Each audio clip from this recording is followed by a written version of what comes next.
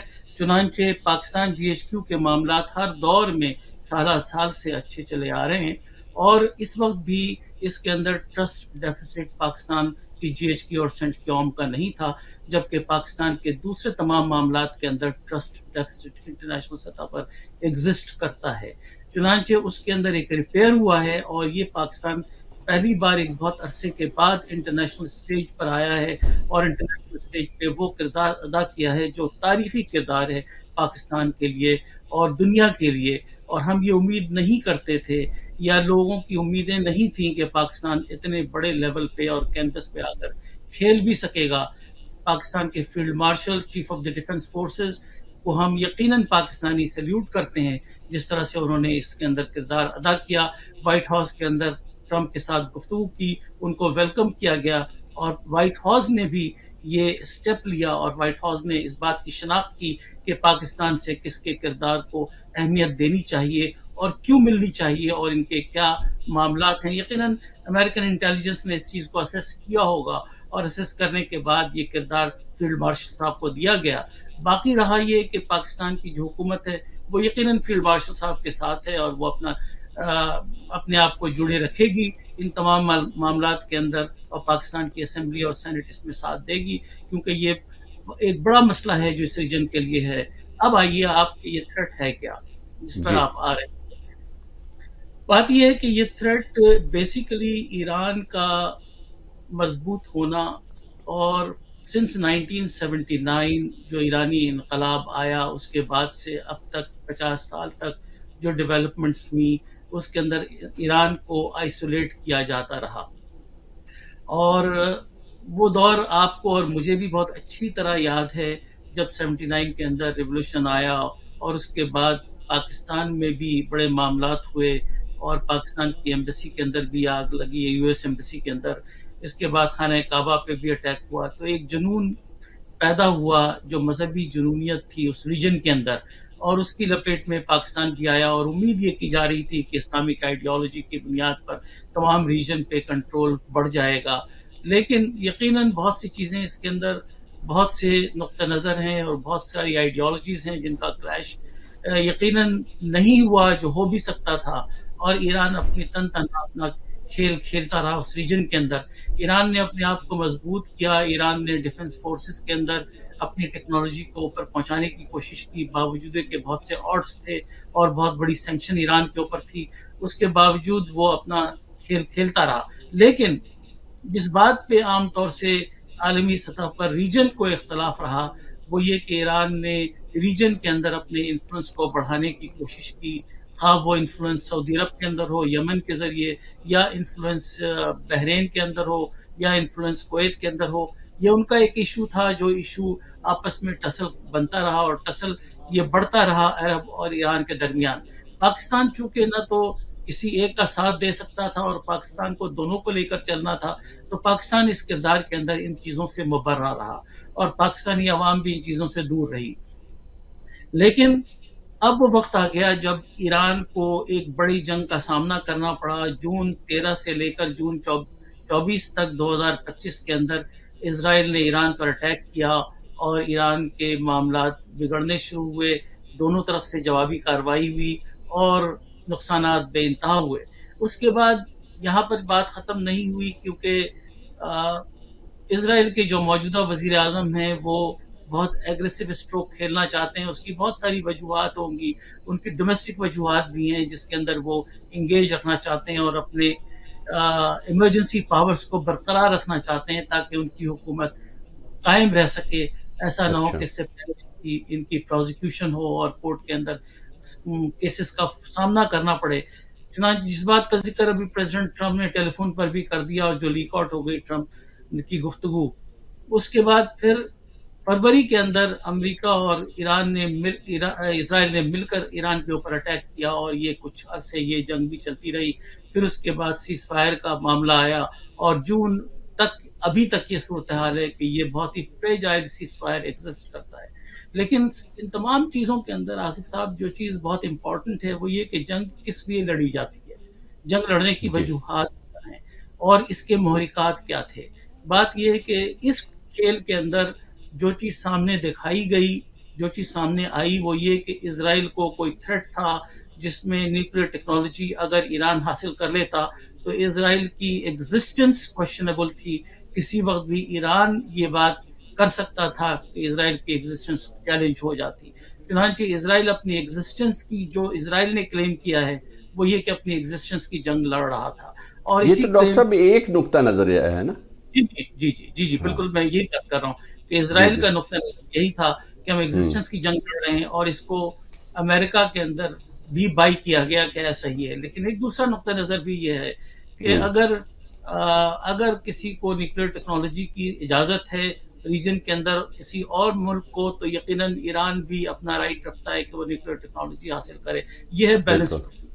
اب رہا یہ کہ کیا اس کو حاصل کرنا چاہیے یا نہیں کرنا چاہیے، یہ ایک بڑی گفتگو ہے جس کے اندر اس وقت ایک چیز کا ہمیں خیال رکھنا ہوگا کہ جو طاقتیں اس وقت رول کر رہی ہیں ان کا کیا مزاج ہے، وہ کیا چاہتے ہیں اور کیوں چاہتے ہیں اور اس کے کیا کیا ڈائنامکس ہیں، اس کو سمجھنے کی ضرورت ہے.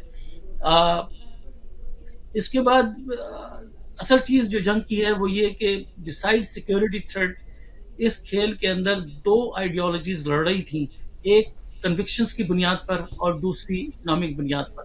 کنوکشنز کی بنیاد پر جو جنگ تھی وہ یہ تھی کہ ایران یہ سمجھتا تھا کہ اس کی یہ کنوکشن ہے اور اس کو جیت کنوکشن کی بنیاد پہ آئیڈیولوجیکل گراؤنڈ پہ حاصل ہوگی، اور اس کنوکشن کو آپ توڑ نہیں سکتے ہیں. وہ کنوکشن بہت سخت مزاج ہوتی ہے اور اس کو توڑنا بہت آسان نہیں ہے. چنانچہ اس بات کی پوری کوشش کی گئی کہ ایران کو وار آف نرس کے اندر ڈیفیٹ دیا جائے اور اس کنوکشن کو توڑا جائے، لیکن وہ نہیں ٹوٹ سکتی چیز.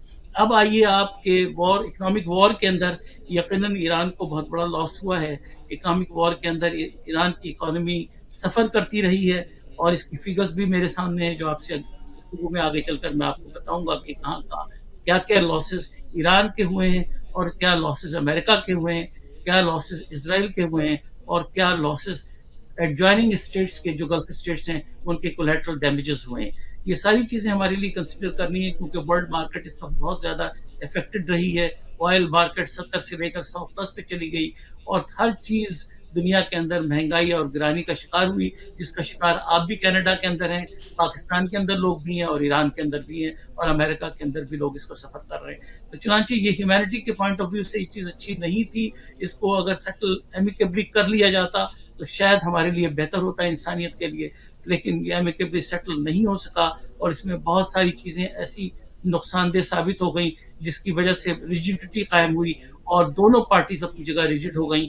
اور اس کو بیچ میں فلیکسیبل کرنا اور دونوں کو جوڑنا اور مفاہمت کے ٹیبل پہ لانا یہ اتنا آسان کام نہیں تھا جس کے اندر پاکستان نے ابتدا کی. میں چاہوں گا کہ آپ سوال کریں، میں آپ کو سوال کا جواب دیتا جاؤں گا. جی ڈاکٹر صاحب، میں بیٹھے ہیں، ہم ظاہر ہے آپ کو زحمت دیں گے اگلے پروگراموں میں، ڈیٹیل میں ہم یہ اکنامک صورتحال تو ڈسکس کریں گے. جو آپ کے پاس نمبر ہیں ڈیفینیٹلی آپ کی گہری نظر ہے، اور آپ ان ٹچ بھی ہیں امریکن جو اسٹیبلشمنٹ ہیں اس کے بہت قریب بھی ہیں، آپ کی بات مانی بھی جاتی ہے، آپ کے کانٹیکٹ پاکستان میں بھی ہیں. اصل جو میں اس وقت آج کیونکہ ہمارا دوبارہ سے اس پروگرام کا آغاز ہوا ہے اور آپ کے ذریعے ہوا ہے، تو میں صرف یہ جاننا چاہ رہا ہوں کہ یہ تو ون سائیڈڈ ہے جو اسرائیل کے بارے میں آپ نے بات کی، جو ان کا نقطہ نظر ہے، جو بائی کیا امریکہ نے، جو خطہ سعودی عرب اور دوسرے ہمارے اسلامی ممالک ہیں ان سے جو تعلقات ایران کے رہے ہیں وہ بھی ایک قدر. لیکن آپ اس کو کیسے دیکھ رہے ہیں؟ کیونکہ کانگریس نے کل ہی ڈونلڈ ٹرمپ کے اگینسٹ ایک فیصلہ لیا ہے، اور کانگریس کا پریشر بھی ہے، سینٹ کا پریشر بھی ہے. ان سارے معاملات میں ڈونلڈ ٹرمپ کیا اس سے نکل پائیں گے؟ اور اگر نکلیں گے تو کتنے آرام سے؟ کیونکہ دیکھیں آپ بھی جانتے ہیں مڈ ٹرم الیکشن آ رہے ہیں، اس میں کیا صورتحال ہوگی. اور پاکستان کے حوالے سے اگر پاکستان یہی میڈییٹنگ کا رول ادا کرتا رہا، اس کو آپ اختتام کہاں تک، میرا سوال یہی تھا آپ سے کہ آپ اس کو ختم ہوتے ہوئے دیکھ رہے ہیں یا یہ کنٹینیوٹی کرے گی نومبر کے مڈ ٹرم الیکشن تک؟ دیکھیے دو سوالات ہیں آپ کے. پہلا سوال آپ کا یہ ہے کہ امریکن مڈ ٹرم الیکشنز اور اس کی امپلیکیشنز اور ٹرمپ صاحب کی جو اس وقت اسٹرینتھ ہے وہ کہاں تک مضبوط رہ سکے گی خصوص کانگریس کے الیکشنز کے بعد. اور دوسرا سوال آپ کی یہ ہے کہ پاکستان کی انگیجمنٹ کس طرح اور کب تک قائم رہے گی، اس کے اندر کے 3 بالکل ٹھیک. جی ڈاکٹر صاحب، تو اس کے اندر پہلے سوال کا آپ کو جواب دے دوں میں کہ پریزیڈنٹ ٹرمپ صاحب مڈ ٹرم الیکشن میں جانے والے ہیں، اور پریزیڈنٹ ٹرمپ اس وقت کون سا ایکشن لیں گے یہ انپریڈکٹیبل ہیں اس معاملے میں. اور یہ کہنا کہ وہ کون سا بولڈ اسٹیپ لے لیں گے اور کیا کریں گے، یہ بھی ممکن ہے کہ ٹرمپ صاحب مشتبہ خامنائی صاحب سے ڈائریکٹلی ملاقات کر رہے ہیں. یہ ٹرمپ صاحب کی پرسنالٹیز کا ایک حصہ ہے. تو وہ کیونکہ ان کے ہاتھ میں سارے کارڈز ہیں، وہ کسی کارڈ کو پلے کر سکتے ہیں. تو ابھی سے یہ پروڈکشن کرنا کہ وہ چیزوں کو ورلڈ گلوبل اسٹیج پہ پالیٹکس کو کس ڈائریکشن میں لے جائیں گے، یہ میرا خیال ہے اپنی کیبنٹ کے اندر بھی کوئی ان کو سجیسٹ نہیں کر سکے گا. یہ ان کی ڈائنامکس اپنی اسٹینڈ کرتی ہیں. یقیناً امریکن انٹیلیجنس رپورٹس اس پہ بیسڈ ہوں گی اور اس کی بیسس پہ یہ فیصلہ کریں گے. لیکن ٹرمپ صاحب مین آف وار کم ہے، یہ ذہن میں رکھنے کی ضرورت ہے. ابھی امپریشن یہ پڑ رہا ہے کہ وہ مین آف وار ہیں اور کانگریس نے ان کو ہاتھ روکنے کی کوشش کی ہے. دیکھیے بات یہ ہے کہ پریزیڈنٹ کے پاس بہت سارے آپشنز ہیں. بہت سارے آپشنس کے اندر ایگزیکٹو آرڈرس کے آپشن بھی ہیں. دوسری چیز یہ کہ مڈ ٹرم الیکشن کے اندر ایک بات بڑا کلیئر کر دوں آپ کو میں کہ پریزیڈنٹ کو ریموو تو نہیں کیا جا سکتا ہے جب تک 2/3 میجورٹی دونوں ہاؤسز کے اندر نہ ہو, یعنی سینٹ کے اندر نہ ہو, کانگریس کے اندر نہ ہو. اور mid term election 50% of Congress پہ ہو رہی ہے. 50% آف کانگریس میں اگر 70% سیٹ, جو کہ انیوژل ہے, ڈیموکریٹس لے جاتے ہیں, ایسا نہیں ہوگا تو بھی 2/3 تو نہیں بن رہی ہے, تو بھی 60 اور 40 کا ریشو ہوگا. 2/3 حاصل کرنا it is impossible for the democrats. تو پریزیڈنٹ ٹرمپ جا کہیں نہیں رہے. پہلی بات, مگر امپیچمنٹ ہوتے ہوئے دیکھتے ہیں آپ, امپیچمنٹ کے لیے 2/3 چاہیے, وہ نہیں ہوگی, وہ ہو نہیں سکتی. اچھا, اب رہا یہ کہ ان کے پاورز کو ریسٹرکٹ کیا جائے گا. بہت ساری چیزیں ایسی ہیں جس کے اندر یہ ایگزیکٹو پاورز استعمال کر سکتے ہیں کسی بھی ایمرجنسی کو ڈکلیئر کریں. تو ان کے پاورز وغیرہ ریسٹرینٹ نہیں ہو رہے. یہ ضرور ہے کہ ان کے لیے کمپلیکیشنز پیدا ہوں گی, اور یہ ضرور ہے کہ میں خود ریپبلکن پارٹی کا الیکٹڈ لیڈر ہوں اس علاقے سے, اور میں ذمہ داری سے یہ بات کہہ سکتا ہوں کہ ہماری اسسمنٹ کے اندر یہ بات ہے کہ ہم ریپبلکنس کو دیکھ رہے ہیں کہ یہ ڈاؤن ٹرن اس کا گراف نہ ہو اور ہمارے کینڈیڈیٹس لوز نہ نہیں کریں. مگر کیا وہ ریپبلکن کو اتنی اہمیت دیتے ہیں کیوں کہ وہ ریپبلکن سے پوچھیں گے اور ان کا جو ڈاؤن ٹرینڈ چل رہا ہے اس کا خیال رکھیں گے؟ آپ سمجھتے ہیں؟ نہیں, یہ سوال آپ کا بالکل صحیح ہے. وہ یقیناً ریپبلکن سے نہیں پوچھیں گے اور وہ اپنا فیصلہ خود کریں گے. لیکن یہ کہنا کہ ریپبلکن کو وہ آئسولیٹ کر دیں گے اور وہ اس کی انٹرسٹ کا خیال نہیں رکھیں گے, ایسا نہیں ہے. یقیناً ابھی بہت ٹائم ہے ان کے پاس, اور بہت سی چیزیں ابھی. دیکھیے بات یہ ہے کہ یہ وار تو رکنی ہے, رکنی ہے. جی یہی میرا سوال تھا. یہ وار تو رکے گی. اب رہا یہ کہ وار رکنے کے بعد یہ شیپ اپ کیسے کرتی ہے. اس کے اندر دو ڈائنامکس بہت امپورٹنٹ پلے کریں گے. ایک ایران کی اپنی ڈائنامکس پولیٹیکل وزڈم, اور دوسری پاکستان کی اس کے اندر اپنا کردار. اور ایران کی وزڈم یہ ہونی چاہیے اس کے اندر کہ اس ڈائنامکس کے اندر جتنا ہو چکا ہے اس کے اندر گین کرنے میں ان کو جو کنسیشنز لینی ہیں, اس کے اندر جو فنڈز فریز کیے ہوئے ہیں ایران کے $120 بلین وہ ریلیز کروا دیں. اور امریکہ اس کو ریلیز کرنے کے لیے یقیناً راضی ہے, اور اس کے اندر نیگوشیشن ہونے کی ضرورت ہے. میں سمجھتا ہوں $120 بلین اگر ریلیز ہو جاتا ہے تو اس پورے وار کے اندر ایران کا میکسیمم لاس $200 to $300 بلین ہوا ہے. تو ایران اس کو ریکور کر سکے گا اور ری اسٹرکچر کر سکے گا ساری چیزوں کو, اور ایران انٹرنیشنل اسٹیج پر آ سکے گا جب اس کے اوپر ریسٹرکشن یہ ختم ہو جائیں گی. تیل بیچ سکے گا. تیل جو پہلے چائنا کو $50 اور $60 بیرل بیچ رہا تھا انٹرنیشنل مارکیٹ سے $20 نیچے کی پرائس پہ, وہ انٹرنیشنل مارکیٹ کی پرائس پر بیچ سکے گا. تو وہ لاسز جو ایران نے سینکشنز کی وجہ سے کیے, بارٹر پہ رشیا اور چائنا کے ساتھ معاملات کیے, یون پہ ہینڈلنگ کی, اس میں کم از کم ایران کو 30% لاس ہو رہا تھا اوور 50 ایئرس. تو یہ لاس ایران کا بچ جائے گا اور ایران ریکوری پروسیس کے اندر آ سکتا ہے. دوسری چیز یہ ہے کہ ایران کو میں نہیں سمجھتا ہوں کہ انٹرنیشنل اسٹیج پر آنے پہ کوئی پرابلم ہے. ٹرمپ صاحب یہ سمجھتے ہیں. اور نیوکلیئر کا ڈاکٹر صاحب ایک جو بہت بڑا ایشو ہے وہ تو نیوکلیئر یورینیم کی ہے جو ان کے پاس, اور یا ان کی جو صلاحیت ہے اس پہ کیا آپ دیکھتے ہیں؟ لیکن نیوکلیئر اس پہ جہاں تک صورتحال ہے, بات یہ ہے کہ اس پہ اسکیپٹسم ایران کا صرف ایک میری نظر میں پرنسپل اسکیپٹسم ہے کہ ہم کیوں گیو اپ کریں جب ہمارا بھی رائٹ بنتا ہے. لیکن بات یہ ہے کہ بہت سی اوقات پہ آپ کو گیو اینڈ ٹیک کرنا پڑتا ہے, اور بہت سی چیزیں پیچھے اسٹیپ بیک کرنی پڑتی ہیں. ایران کے لیے بہتر یہ ہے کہ اس کے اندر اسٹیپ بیک کر جائے اور اس کے بعد recovery process, economic recovery process سے گزر جائے. اور میں سمجھتا ہوں کہ ایران اس راستے پہ چل رہا ہے. میں سمجھتا ہوں کہ ایران کے صدر پریزیڈنٹ اس راستے پر چل رہے ہیں اور چیزیں بہت جلد فائنل اسٹیجز پر آ جائیں گی. یقیناً نیگوسیشن اتنی آسان نہیں ہے کیونکہ جہاں پر اتنی کیجولٹیز ہوئی ہیں اور اتنے لوگ مارے گئے, ایران کے لیے بھی یہ چیز اس زخم کو لینا اتنا آسان نہیں ہے. خاص طور پہ ان کے تو آپ دیکھیں نا آیت اللہ خامنائی کی شہادت جو ہے وہ بھی ان کا لیے بڑا, پھر ان کے اور کئی لیڈر جو ہیں وہ لاریجانی اور دیگر اور جو ہیں وہ. ایک بات میں آپ کو اس پروگرام میں کہنے پہ کوئی بخل نہیں کروں گا. خامنائی سے میری ذاتی ملاقات رہی ہے, اور جب آپ اور ہم